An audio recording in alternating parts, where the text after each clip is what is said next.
Hello, this is Geeta Arora, and welcome back to Ayurveda Basics. In this segment, we're going to explore the four aims of life, or you can call it four goals of life.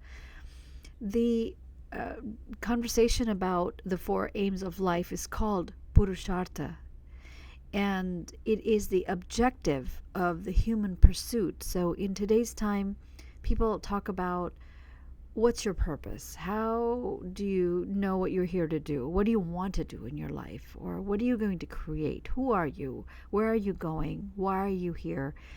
All these are questions around self inquiry. And when we have meditations and silent time, a time to reflect on yourself, these are the questions that sometimes come up. But in the scriptures, there is a definite way of looking at how you can look at the four aims of life. And of course, there's a lot of different ways of looking at life, but these are the four principal ones.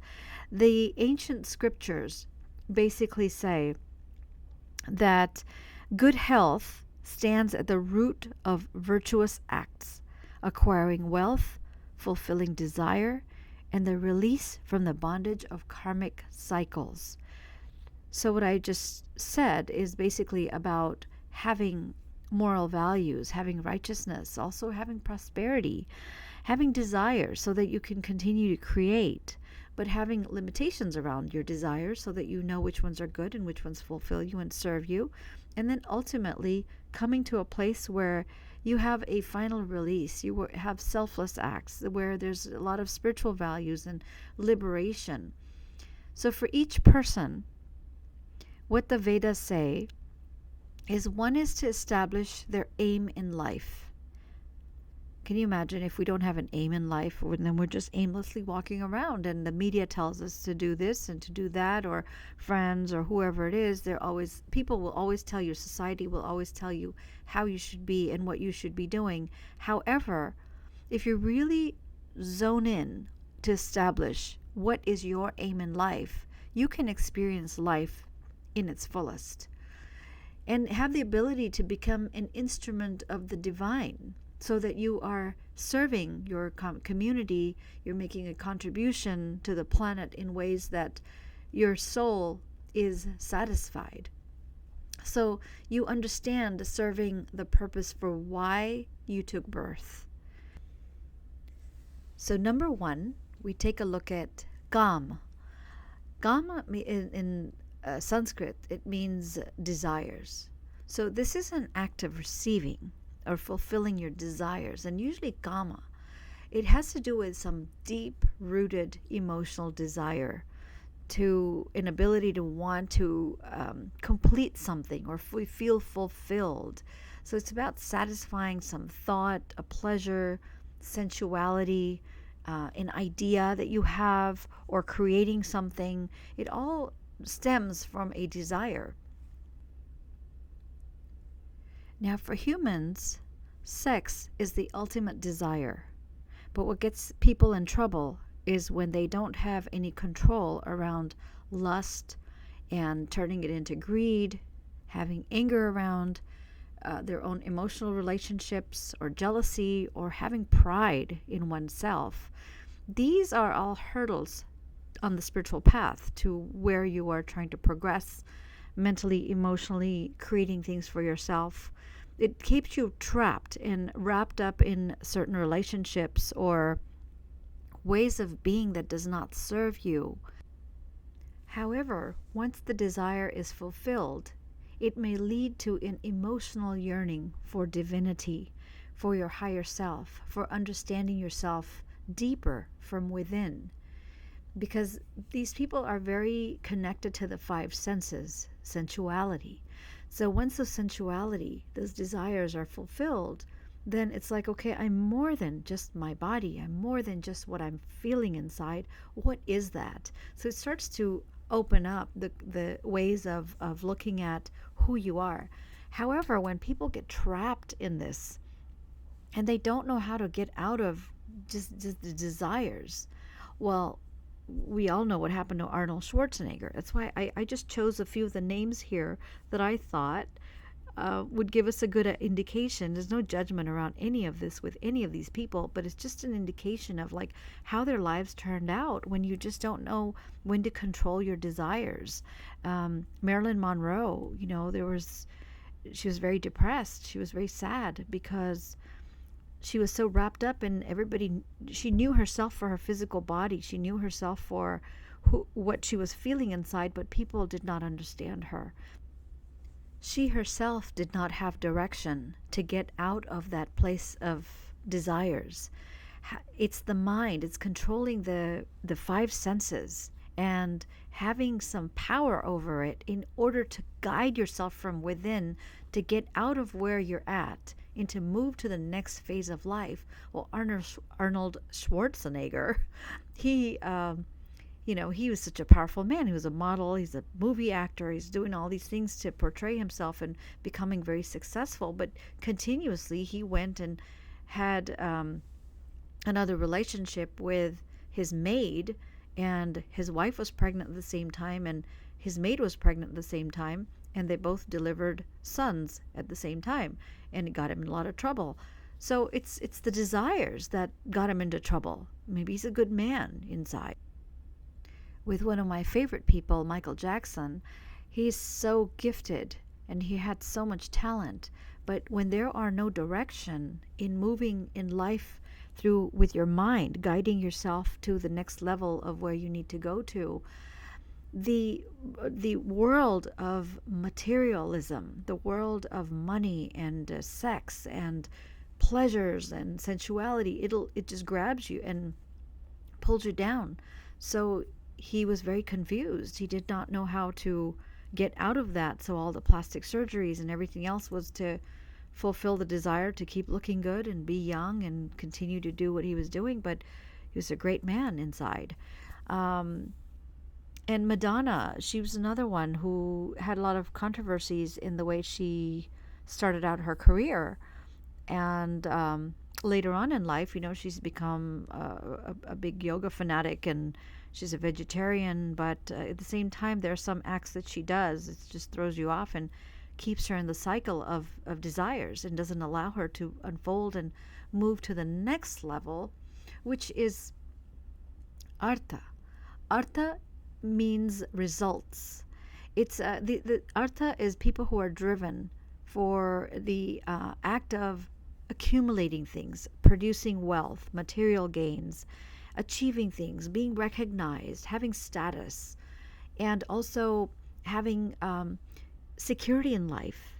So it works for a lot of householders because, if you're a parent and you've got to create things for your family and you've got little children, you've got mouths to feed, well, you're not going to be sitting in some holy place, doing service, because you're the first Dharma, your first duty is to take care of your children, take care of your family. So, it's rightfully done that this is the act of receiving. Like you go and work for someone and you get a paycheck, or you create something, you do some work and you get money for it, and you continue to build that. Then you want to buy a house for your family, you want to accumulate properties, and done with the right intention, the right means, and in moderation.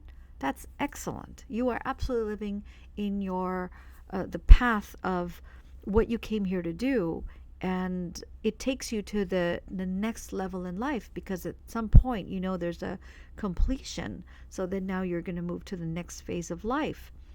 Some people have so much accumulation of wealth, such as Bill Gates, Oprah Winfrey, Donald Trump, Mark Zuckerberg.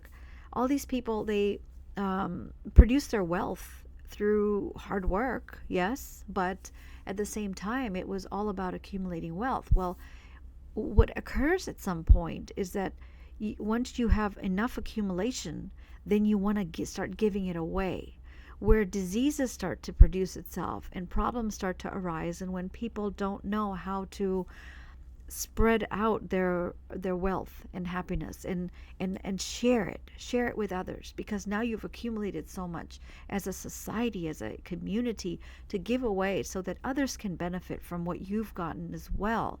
So it's just not greed, but it's a sharing that's occurring. And this takes me to a very important topic about money. So in money, in this work, how we look at money is wealth and resources are a form of divine energy. Wealth is never a hindrance to spiritual progress. It's when you find people who are walking the spiritual path but get attached and become greedy to their wealth, that's when problems arise.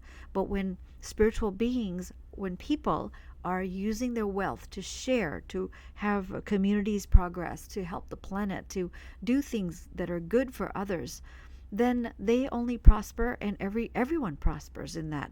But when there's greed and attachment associated with wealth, that's when problems start to arise.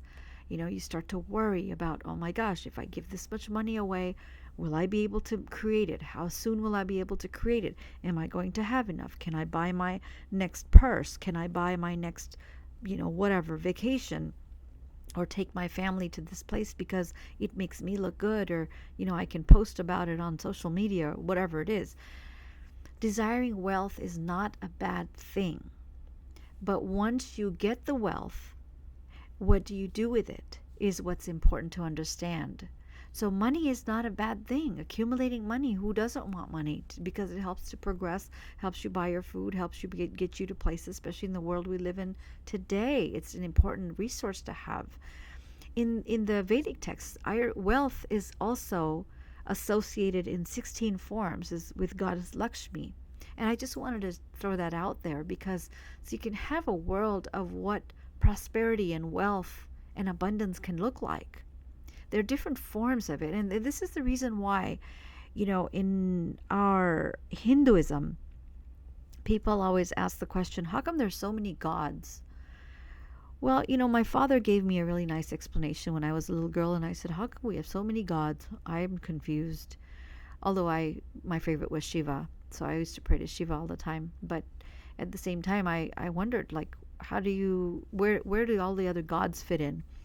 So my dad told me, he said, God, there's only one God, and God is so brilliant and great that we, with our limited minds as human beings, we can never understand God. But our limited minds can understand the different facets of life. So in what I'm talking about right now around wealth, let's just take a look at this little version of it. So the goddess Lakshmi is associated with wealth, abundance, and prosperity. And there are 16 forms of the goddess Lakshmi that prayer offerings are made in. One is for knowledge. The next is intelligence and so forth. Strength, valor, beauty, victory, fame, ambition, morality, jewels and gold, money, food, bliss, happiness, health and longevity, and progeny, having children. Taking us to the next goal in life, which is Dharma. Dharma is the act of giving, and it is associated with deep soul connections, being in right action, intentionally doing good. Now, looking at from the Vedic texts, this Dharma is a lot more important than Artha, which is accumulating wealth, and also pleasures. It's a kama. It's much more important than that. So it's in the level of importance, it becomes quite a significant one when you are on the journey towards spirituality and to being in contribution to others and creating what you came here to do on the planet, like living in purpose, living in service. And some of the people that we can look at is Mother Teresa. For people who served in the armed forces, they live for serving their country. Albert Einstein, Abraham Lincoln, these are some of the key figures in history who have changed the way communities operate and societies operate and the way we think. And coming to the final aim of life, which is moksha. Moksha is another way of selfless giving, of being grateful, of being in contribution. All of these ways lead us to self-realization. And that is the ultimate goal of life, self-realization. It is the final stage as advancement or spiritual awakening. There are many saints and sages, such as Paramahansa Yogananda, who wrote the autobiography of a yogi, and Amaji, who's the saint, the woman who gives hugs. And when the tsunami had come, she had given $23 million of her money and to help build communities and adopted orphans and have gotten them married over the years and created lives for them. They already come on the planet to raise the vibration, the conscious vibration, to a higher level. Rumi, who's written beautiful poems from ancient times, and Hafiz and Edgar Cayce, Khalil Gibran. We look at some of their works, and it's not just someone who sat around doing research and logically trying to figure out how things were proven in order to come forward with information, wisdom that helps us as humans move forward in our own journeys to raise the vibration of this planet to get to the next place. Now, looking at all these, I hope you notice that the first two, when we were looking at Kama and Artha, the pleasures and also accumulation, was all about receiving. The last two I didn't have to spend too much time on. They're Dharma and Moksha, which is all about selfless giving and being on a path to help others. So when we are on that path, things just flow. There's not much explanation to be done. It's just a practice of how we live our lives and what we do. And when you're living in that kind of a cycle, things start to flow much more easily and effortlessly. And it may not look like that because it's difficult. These paths are not easy. As the closer you get to the path of self-realization, it is a more difficult journey. People will question. People will ask you, why are you like that? It's not proven. Why do you behave like that? Why do you practice yoga? Why do you breathe like that? Why do you take time out? And you have no ways of really having hard data to prove any of it, but you just know it works because that's the place where self-realization is kicking in. So in order to get clear about this deep subject, what is your aim or pursuit in life? Do you know? Did any one of these resonate with you, or you felt like, wow, like I'm so on the path of my Dharma. I am here to do this work, and that's who I am. Or, I'm really out to create more money and wealth, and I need to, build my career, my business, or feed my family, whatever it is. Or are you here because you're an entertainer, and you like to see the smile on people's face when you do certain things, and it fulfills you too. Well, because you can sing a song at a certain level, or you can do a dance, or you can perform in a way that makes other people very happy. There's nothing wrong with any one of these. We are all on a separate journey of life, and it is for you to choose how you create your life to unfold. So with that, I'm just going to have you go through this simple exercise, which is kind of fun because it gets you thinking. So the first one is about Kama. Kama is about desires. What do you desire? What desire will fulfill you so deeply that emotionally you can wake up and say, I am now satisfied? Most people, they go towards a relationship for this. They're seeking a life partner, or they're looking for someone to spend more time with, or to talk to, or to have deeper emotional connections with. Whatever it is for you, just go ahead and write it down. Take a few minutes and write it down. I'm going to go through a couple more of these slides, but you can do this on your own time as well. So the next one is Artha. Artha is about creating and accumulating wealth and taking your desires to a place where you start to create and accumulate things for life security, for having food on the table, whatever it is for you. How much wealth do you want to create? And what do you want to do with it once you have this kind of accumulation? The next thought is about Dharma, about being in service. Do you know your calling, your life purpose calling? Do you give back? If you are even doing something that you are already knowing or calling that you're doing service, how are you giving back? You can write down however you feel occurs for you in the giving back and what your life purpose is. That's a beginning. And ultimately, moksha. Not everybody will be able to understand this or come to this place, but it's a good place to start to see what are the selfless acts that you do randomly. What are you grateful for? And what do you give that no one knows about? What do you do? That is just yours. It's between you and your creator. And in order for a soul purpose journey, some of the other work that I do with people is to write down your goals and dreams. Where do you want to be in 1 year or 5 years?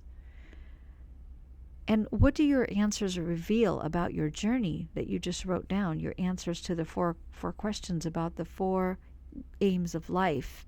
What do they reveal about your journey and your dream?